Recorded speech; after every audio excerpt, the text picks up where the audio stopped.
আসসালামু আলাইকুম। আমার চ্যানেলে আপনাদের সবাইকে আন্তরিক শুভেচ্ছা এবং অভিনন্দন জানাইলাম। তো আজকে একটি বিষয় আপনাদের শোনাবো। তো আমরা সাধারণত ঘুমের ঘরে যারা স্বপ্ন দেখে থাকি, আর এই স্বপ্নের ব্যাখ্যাটা যাহা তাহা অন্য লোকের কাছে ব্যাখ্যা নেওয়াটা বা ব্যাখ্যা শোনাটা এটা যে ঠিক নয়, তো সেই ধারণাটাই আমাদের হুজুর একজন বুলবুলি সাহেব দিয়েছেন। তো চলুন আমরা গিয়ে তার কাছ থেকে শুনে আসি। এমন কেউ আসো যেন স্বপ্নে দেখুন না দেখা না বলে আমরা স্বপন যদি এটা একটু বেতাল আছে। আমরা স্বপন দেখবেন প্রত্যেকটা, আর সাহাবাগর স্বপন আছে না। আল্লাহু আকবার। আমরার মধ্যে বহুত মানুষের স্বপন আছে, নামাজ পড়ে স্বপন আছে, ভালা ভালা স্বপন আছে। কত্তরি মানুষের স্বপন আছে, হাই রে হে যে নরম নরম জিনিস খাইতাছে, খাইয়া মানে কাটটা মারে হজা করে দেয় বাড়িতে তুলনা ব্যক্তি মহল মানে হের স্বপনে। আর আমরা স্বপন দেখা ঘুমের থেকে উঠটা কার লোকে আগে করবো, খালি পেটের মধ্যে গোতা না বেশি করতেছি। ঘুমের থেকে উঠতে একটা দেখা করে আমি আঁকতে দেখছি হেটা কো 60 মারবো। হ্যাঁ আঁকতে দেখছি হেটা কো 60 মারবো। স্বপন দেখা কেউ লোক নিষেধ। স্বপ্নের তাবির যে জানে, স্বপ্নের যে ব্যাখ্যা জানে, তার লোকে কবেন আন্তাজি জাহাতা জাগাত কইয়া আপনি একটা নষ্ট কত পাইবেন। কারণ এই স্বপ্নের বহুত কথা। একবার ঘুমের ভিতরে স্বপ্নে দেখছে কবরের থেকে তারে মরা মানুষে ডাহে। কিরুমরা বুঝুন, কবরের থেকে যদি কেউ ওই রে ডাহে রাত করে হজাক পাইলে এর পরে আরো ঘুমে ধরবো, কথা করে ধরবো। তাও হজাক পাইছে 3টার সময়। হজাক পাওয়ার পরে হ্যাঁ হ্যাঁ তার বাড়ির মুখে যে আব্বাস আলী মরসিন এইটা ডাহে। হ্যাঁ হজাক পাওয়ার পরে শরীর মর গাম ঘুমায় না, খালি রাত কোন সময় পাইব।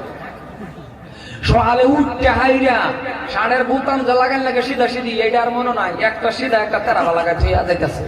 ছোটবেলায় এরকম বলবো তো মানুষের হয়েছে না। যখন যা উড়ানো বার হয়েছে প্রথম দেহাটাই বেড়ির লগে বেড়িয়েছি কি গো ষাঁড়ের বুতাম এরম এরম কে বলে আরে কইস না বেড়িরা তো ডেক পাইলে বেড়ি ডেক পাইলে মরে বেড়ে দেবো। বলে কইস না, বলে কি, বলে যে আব্বাস আলী যে মরছে না আমার কবরের থেকে ডাহে।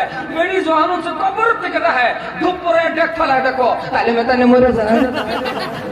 প্রথম ব্যাখ্যা কি পাইছে, কথা কয় না। স্বপ্নের প্রথম ব্যাখ্যা কি পাইছে, তাইলে মেতানে কথা কয় না। দেখছো মরিয়া যায়। মন বালা না খারাপ, সারা রাত বেড়ার ঘুমানা আরো বেরিয়ে কই মরিয়া জানবে। 2 ধাক্কা লাগছে, বেটার কই যা কাঁপতাছে। গেছে হোটেলের মধ্যে গেহারা চা খাতে খানা খাতে খানা লগেটার লগে একটু খালি কইতাছে, বলি বাইরে আমি না এরম এরম স্বপ্ন দেখছি। কোনাটা হেডা হুন না, আরেকটা হেডা হুন না কহ বলছে আর কত মরে যাবি রে। মরার কথা শুনে না জিন্দার কথা শুনে। প্রত্যেকটা ব্যাখ্যা কি পাইতেছে, কথা কয় না কি পাইতেছে। মরা চাহা ফালাইয়া ছায়া দেখে রুমবার গড়িতে ঘাম মইরা যায় বারে বারে কপাল আতা কপাল রে মইরা যায়। এটা করে করে করে করে হট করে মসজিদের সামনে হুজুর হয়েছে। ওই হুজুরে জিগাইছেন আসসালামু আলাইকুম হুজুর আমি না এরম এরম স্বপ্নে দেখছি, এটার ব্যাখ্যা কি? হুজুর কো খায়াটা রেডি হয়ে যাও। হুজুরের কাছে খায়াটা রেডি হয়ে যাও। দেখো হুজুর ব্যাখ্যা এই দেয়।